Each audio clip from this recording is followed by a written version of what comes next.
susah pula. Apa benda ni? Bang. Ya. Saya nak tukar tayar lah bang. Kita ada tayar Timsan je bang. Boleh lah bang. Cepat sikit kalau boleh. Itu bang. Saya tengah bol ni. Bol macam ni Yelah.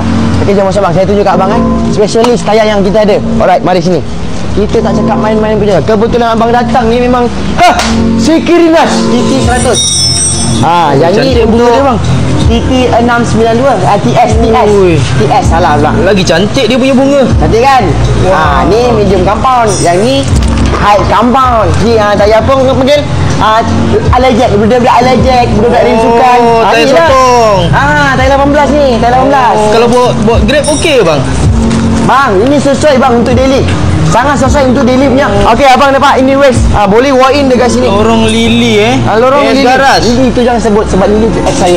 Alright Okey. Okey, so abang nak tayar yang mana? 692 pun okey tak bang? Ni Alright.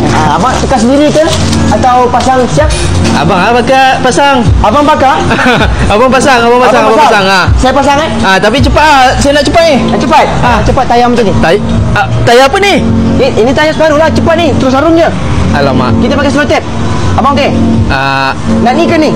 Tak apa, lambat sikit pun tak apa. Lambat sikit tak apa. Abang buat kerja abang. Okey. Saya tunggu. Ingat dah buat. Saya nak buat dulu, boleh?